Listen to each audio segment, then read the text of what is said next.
Hey everybody, welcome back to Random Chatter. This is our review show where we tell you what we like and don't like about what we've seen recently.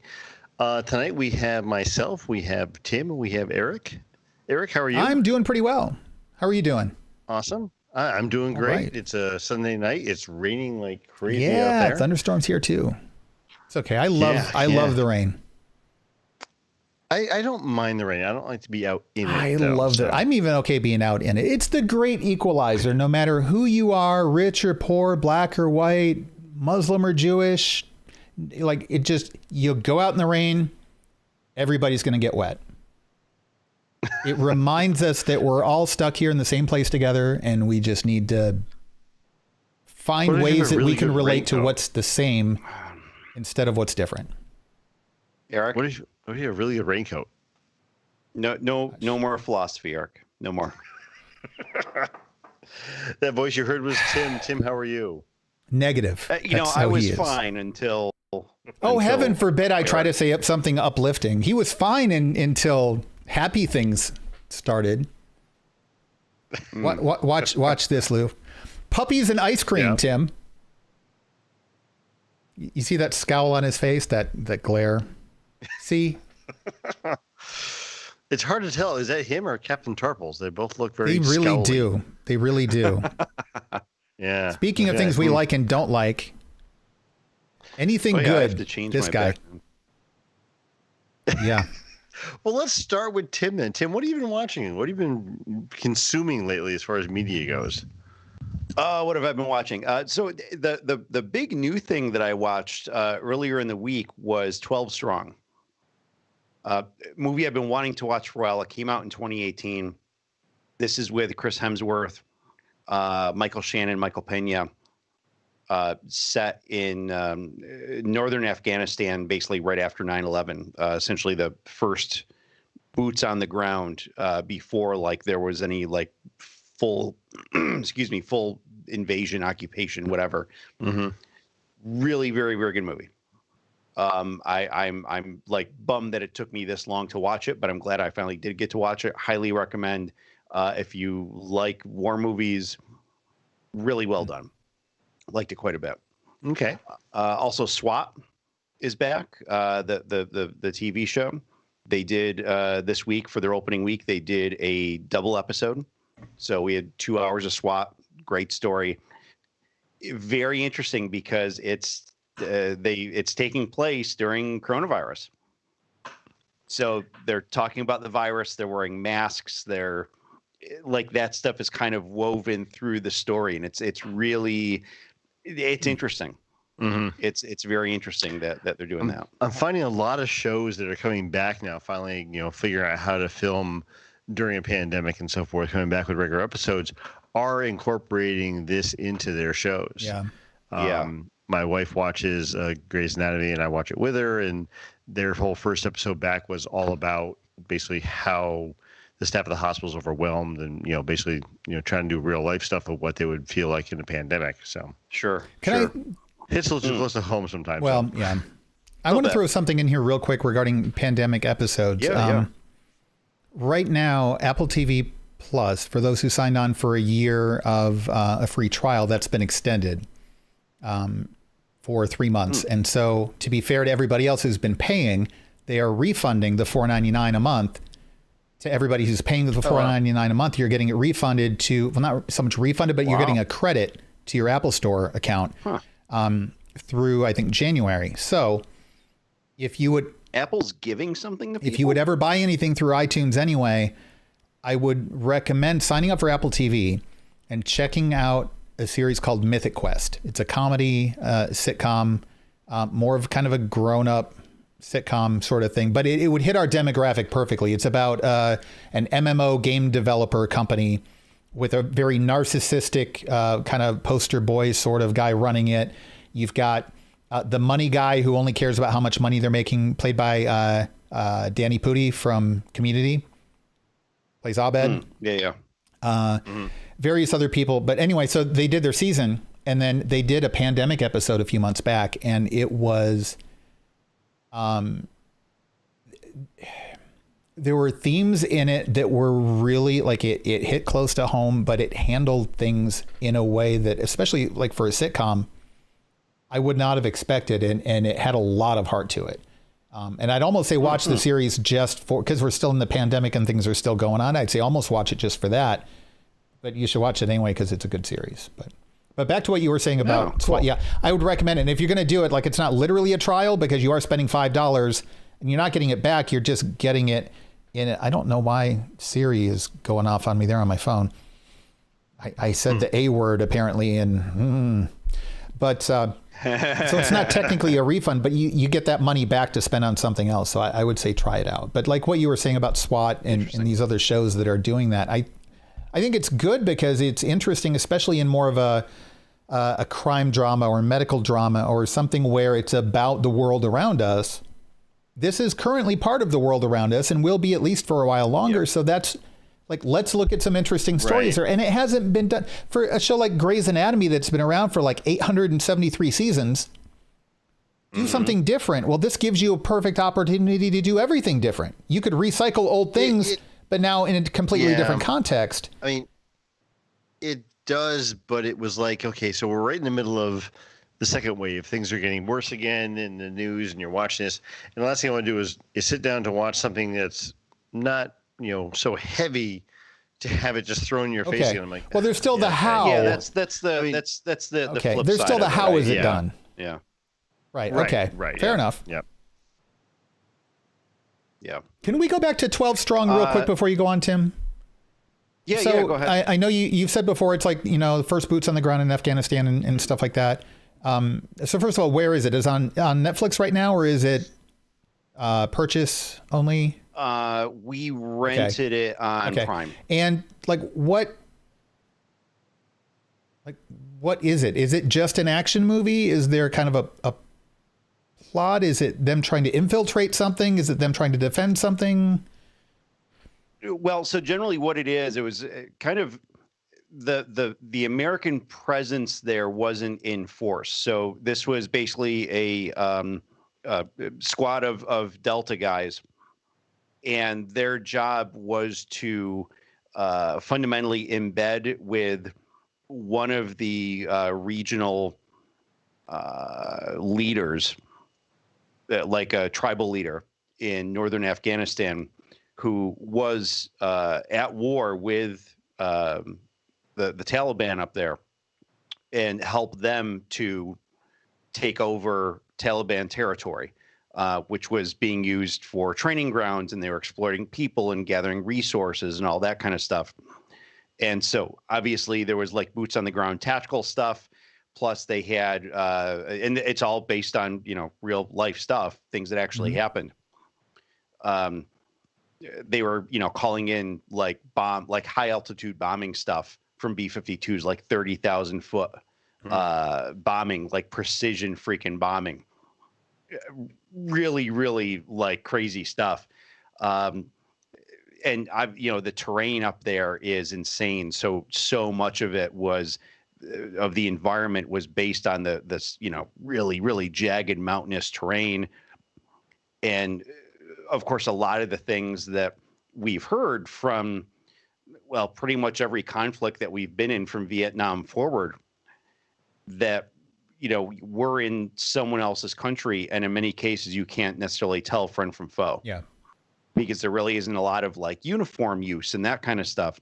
So there's some confusion with that, and stuff that the Taliban had, which was kind of surprising. I mean, they had a lot of old Soviet stuff. They had a lot of old American stuff that the Americans gave them to use against the Soviets. And so just, crazy amalgamations of things. And these guys spent the 12 strong, the 12 Delta guys spent a lot of time on horseback, because that was really the only way to get around in these mountains. So it was a totally different experience for them. And because there was no real command structure set up in that area, the leader of this Delta squad, which was played by Chris Hemsworth, he had basically a direct pipeline to the Pentagon. up to and including like direct communication with Donald Rumsfeld, who was Secretary of Defense at the time. So like really, really wild circumstances. Yeah, it was interesting. Okay. It was interesting. It was a good movie. All right. Real quick, the chat room, just before we move on from this other point too, Rodrigo pointed out, can we stop having shows that are about the virus? It's exhausting. So I was going back and forth with them a little bit in the chat room here, and I said, the only ones I've seen were literally months ago, and it was like one or two, but he's saying a lot of the stuff that's coming back is all covering it. And I guess I haven't watched a lot of recent stuff. I'm catching up on older stuff, or I'm watching fantasy, sci-fi, superhero sorts of things that don't really, like, it wouldn't be in that context. So I guess a lot of the stuff that's returning really is focusing quite a bit on the virus stuff then. A lot of it has. Lately. Okay. I think they're taking advantage. Okay, so that's a different take on it then. I guess I haven't had that perspective, so I've been a little more open to it. But I guess maybe it is a little exhausting. He was saying he almost stopped watching The Good Doctor because of it, and maybe the crime dramas, medical drama, rescue dramas, maybe it is too heavy for those. I mean, I don't mind it when they incorporate masks and stuff and just day-to-day things into the story. Yeah. But like the last, so the first episode of Grey's Anatomy this season was a 2-hour episode, real heavy on the effects that working like this was having on the doctors. And I'm like, wow, okay, yeah. I mean, I get it, and I know it's been in the news, and but I don't need to see it pressed on me that much. I mean, it's hard enough with that weighing on your mind all day long, and now with things ramping up again and more infections, and you're like, oh geez, now it's weighing on my mind even more. And I'm like, I don't want to see this on my entertainment. Yeah, I mean, that's the thing. A lot of it's go to entertainment, either to be convinced to think about something in particular, whether it be something artistic or philosophical or whatever, or as a form of escape. And right now, I can see that the virus and the pandemic, probably not things that we want to see new perspectives on and be made to think about. We're probably going more for the escape. Or if we want to be presented with a moral dilemma or something, we want it to be completely unrelated to the difficulty that we're facing in our day-to-day lives right now. So it is hard to kind of go through that all day long, and then you sit down to escape it, and it's right there in your face again. Rodrigo said the SWAT one was not as in your face about it. He said it was a little more, I get the impression, a little more understated. Yeah, it wasn't the story. Okay. Like it was mentioned, and it was a thing that was around them, and they talked about it briefly a couple of times. They were wearing masks and such. And at the time they were saying like, hey, this was new. Yeah. So like things were just changing. Sense. So yeah. So I mean, it does kind of jump back in time, so it's not the most timely thing. But that said, it wasn't consuming the story. Okay. It wasn't the main focal point. It wasn't even a C plot. Okay. I mean, it was that downplayed. Okay. I was just curious. I didn't mean to interrupt you, but I thought that's kind of an interesting talking point about the stuff that's coming out right now. So. Yeah. Okay. Let's see. The old movies. Folks know I like to watch old movies. Destination Tokyo. Made 1943. Cary Grant headlines it. Really good movie. So this is interesting. There's been a few movies made about the first bombing of Tokyo. Okay. In World War II, where they had to like get bombers, which have never taken off from aircraft carriers before, to the right weight so they could actually take off from the aircraft carrier and make the journey. And of course they couldn't hold enough fuel to come back, so they all had to ditch on the other side. And all that stuff. So there have been a few movies about that. This movie was actually kind of the more of an intrigue side to it, of a submarine crew. And this also apparently is based on a true story. Submarine crew that had to make its way into, I think it was Tokyo Bay, from the Sea of Japan, so they could actually do spotting and identify, hey, here's where factories are, here's where military bases are, that kind of stuff, and then radio the information back to the Allies so the bombers knew where they were dropping bombs. So really, really interesting. A very different type of submarine movie. A very different take on a lot of World War II movies. It was fantastic. Probably the only flag that I'll throw into it was that there were a couple of racially derogatory words used about Japanese. You just have to understand. And if it was made in the 40s, it doesn't surprise me that it was happened. made in the 40s. It was made during the war. Right. Not to excuse it, but it was a different time, obviously. Right. So you at least have to understand it. Mandalorian, obviously, Ronin, which I haven't seen in a while. I know you guys are watching it for movie chatter. Yeah. So it was good to see that again. And then just recently, I think last night we watched it, The Man with the Golden Arm, which is another older movie, C-3PO. 1955, I think. From Star Wars. We talked about that on Echo Base. Yeah. It is Frank Sinatra headlines it, and it was one of the later movies that he made. And he's a junkie in the movie, and he did it well enough that it was actually award winning for him. They didn't directly say what it was in the movie, but I think it was pretty clear that it was heroin. And just kind of like, hey, he was in prison, he was in rehab, he got clean, he came out, he obviously got back on it again, and then just kind of the journey that he went through with it. And it was pretty interesting. It was a reasonably compelling movie, maybe a touch long, but all in all, it was good. Okay. So that's what I got. All things I would recommend. They're all good movies.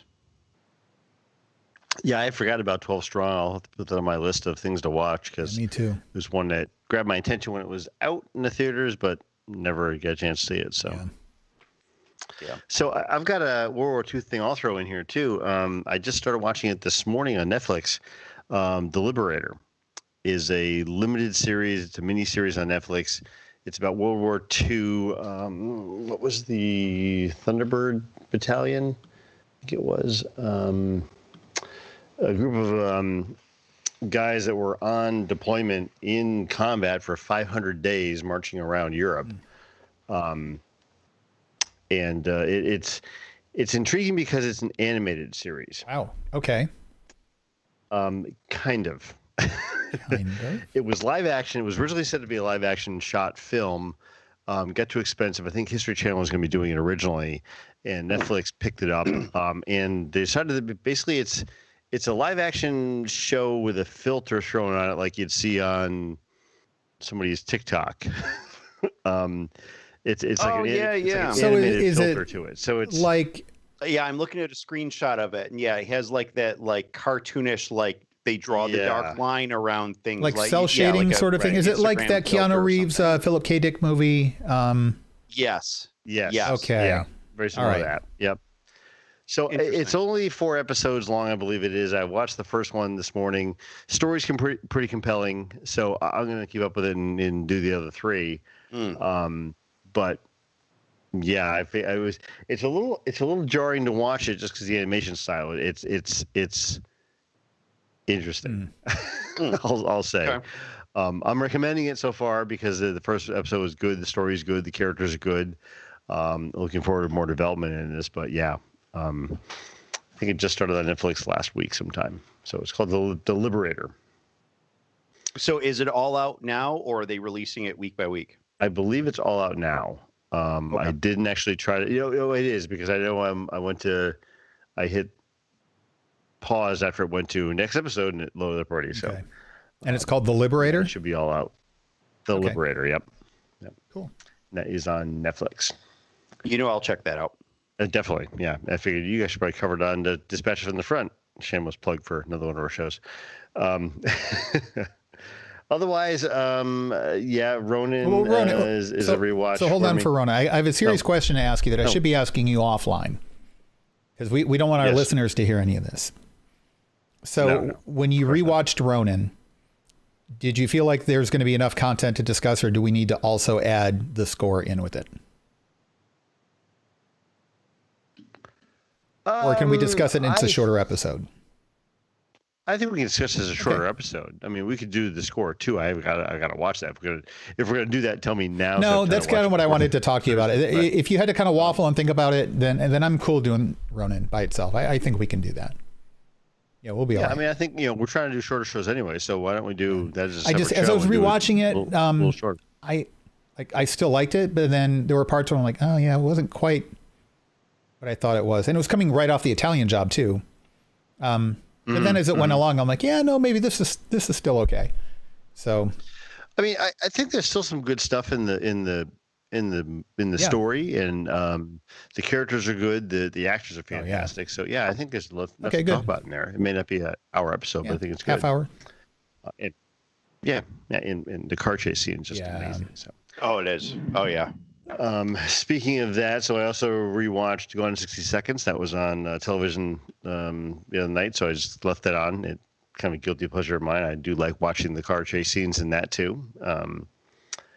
Let's see, Shooter was on one of the networks the other night. I watched that. It was a good show. I like the movie. I like the series too. I don't know if you guys checked out the. I've never seen the series.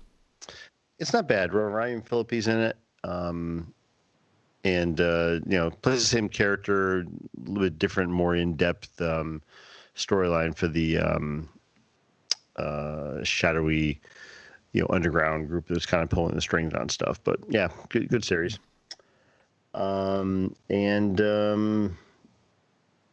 Two Star Trek things I'm rewatching, DS9 just on the background when I'm in the shop working on stuff, and rewatching Star Trek Discovery season 1 again. I want to go through the 3 seasons of that to get up to speed again on that, because I feel like I didn't give it a good enough shot the first time. I like this show. It's just I didn't give it my full attention when I was watching it the first time through. How far have you gotten through the show? I have seen seasons 1 and 2. Okay. I'm just going back through and rewatching season 1 and 2 before I see season 3. Season 3 is out now, I think, right? 5 episodes, I think. Yeah. Okay. So, yeah, that's kind of where I'm at. Okay. Well, to pick up from there, one of the things I've been catching up on is Star Trek Discovery. I just watched the 5th episode yesterday, I think. And this new season is very interesting. It's very different from... It holds true to some of the traditional themes of Star Trek, and both exploration and kind of, what is Starfleet? What does it mean to be a Starfleet officer, et cetera? And yet in every other way, it is so radically different. It is such a fish out of water story. It's really good. I would have to say this is probably my favorite season. It takes a while to get used to, but it's got some strong writing in it. Okay. So that's good. I've been staying away from the war movies and stuff, really. I've been looking for something not as dark and horrible about, how just evil humans are. So I watched Seduced Inside the Nexium Cult. I'm not sure that stays with your theme. No? That's pretty light and fluffy. Sure. Yeah. Sure. Good job.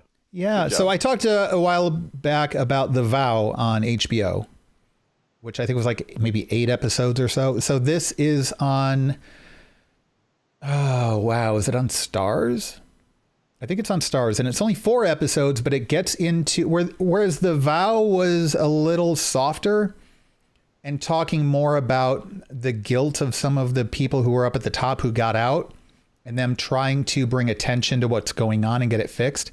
This one was very much about, here is a list of firsthand witnesses or people who were there experiencing it themselves of all of the really bad things. Like this one is very much more straight to the point, goes right for the throat. Wow. A big difference between the 2 documentaries, both of which were really good.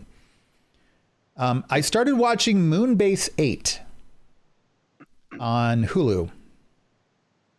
Moonbase. I haven't gotten through Moonbase 7 yet. Well, so don't spoil it for me.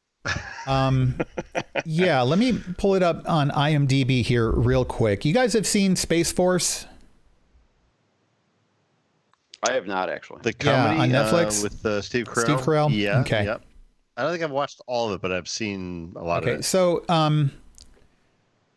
that one is about Steve Carell being a military officer who's in charge of this new branch of the military, and them trying to get into space and all that. Moonbase 8 is specifically a group of wannabe astronauts in one of these little test camps that NASA sets up out in the desert to simulate I saw them being on an actual moon base. Yeah. And it stars John C. Reilly, Fred Armisen, and Tim Heidecker. And it is a mess in a good way. Like, it's a good show, but like the three of them are, I don't even know how they got into this experiment. Like, there's one point at which they're sitting there having a discussion about what NASA stands for. Like nautical. John C. Reilly is one of those, like, I can deal with him in some movies, and in other things I can't. I'm with you. I'm very much with you. It seems sometimes he doesn't even take his job seriously, like as an actor. And yet he can. Like, I've seen him in things where he has. Much. Yes. Yeah, yeah. I think this is one of the things where it works. Okay. His acting. Now, if you don't like the show, I think it's more about the writing than it is about John C. Reilly being John C. Reilly. There are other, Will Ferrell is another one for me where it's, you know, he's okay in some things and other things it's just some silly goofiness that I don't care about. But this show is very much the kind of lampooning, slapstick, absolute incompetence. It's not like a lot of fart joke type things, but it's not too far removed from, like, it's really just about the utter incompetence of these people trying to get through being in a moon base environment. And I've only watched a little bit of it so far. It's only 6 episodes, but it's good. It's I think so far I'm going to recommend it. It's a little bit, it's different in style from Space Force because it's not about trying to take the whole NASA thing seriously. It's very much more about what happens when you get 3 people who really should not be isolated together. That's the point of the show. That's what makes it funny. And I think the humor works so far. So I'd probably recommend it. Hulu, you said? Yeah. Okay. I watched the Lego Star Wars Holiday Special, which we talk about on this episode of Echo Base number 239. It is good. It was surprisingly good. I expected it would be okay. It exceeded my expectations. I would recommend it. That's going to be on Disney Plus streaming on the 17th. And otherwise, I've just been... And you got to watch that because we got invited to basically a presser for it. Yeah, so I got an advanced screening of it. We're not getting compensated or paid for the review or anything, but you know, I did get to watch it early, and it's good. Like I said, I'd recommend it. It definitely has an appropriate holiday special feel to it. It is definitely very much Star Wars-ish. It's very fun. The writing is clever. I think it's one of the better Lego Star Wars productions. Yeah, good. I was impressed. Otherwise, I've just been catching up on things. I mentioned Star Trek Discovery, The Mandalorian. I never got around to finishing Jack Ryan, so I'm trying to plow through that. And I'm kind of saving it for my breaks at work. The first season was better than the second season, but the second one was still good. Okay, good. Yeah, I'm about halfway through the first season right now. Both good seasons. Yeah, I'm liking it. I love John Krasinski, and he's so good in this role. Yeah. I continue to be stunned at how good this show is. And then Key and Peele is on HBO Max now, so I've been kind of catching bits and pieces of that again. I kind of always liked most of that. And catching up on The Family Guy, because you, Tim, had mentioned that Donald Trump episode. And that's the next episode that is popping up in my list. So Oh, Yeah. good. And then good. books, I've been catching up. I'm almost done on the first of the current Thrawn trilogy. Chaos Rising. Mm-hmm. And what else? I'm going through, from a certain point of view, the Empire Strikes Back version. And then for games, I've still been playing a little bit of Minecraft Dungeons and Among Us. Got my fingers crossed to get a VR headset to do Squadrons for Christmas time. There you go. It'll be fun. You know, speaking of books, this isn't something I've read yet, but I'll be adding Ready Player One to my reading list again to get ready for Ready Player Two. Time of year, again. huh? Oh, Wait, when yeah. does Ready Player 2 come out? End of the month, This I think month? the 23rd, maybe. Really? Yeah, I think, right? Wow. Keep I talking. think so. I'll look when my Oh, pre-order I gets can't wait to released. get that. Well, we're done. We're 30 minutes into the episode. We're ready to wrap up, Lou. Nothing more to talk about, Lou. Okay, yeah. Wait. Yeah, I'm excited about it. Oh, it disappeared. They unpre-ordered you. My pre-order. de-ordered you. Oh. I'm really looking forward to that. I'm a little nervous, though. I mean, what we know of the premise so far sounds interesting, but it seemed like such a self-contained premise. I'm a little worried about Ready Player 2. Yeah, I don't know. I mean, I'm excited, but I'm cautiously optimistic. November 24th. But it's the same guy. Yeah, but It's Armada gotta be was good. good. Yeah, but Armada wasn't a sequel to Ready Player. Yeah, but there have been a lot of 1. good I mean, movies you know, with crappy sequels, Lou. Like that was a meme through generations for which but memes weren't a meme. Like that was. Yeah, but usually number 2 is the better of the stories, right? You know, We're aliens. not talking about bathroom humor, are we? Nope. Not at all. You get that release date? Okay. Yes, November 24th. Okay. Just in time for Thanksgiving.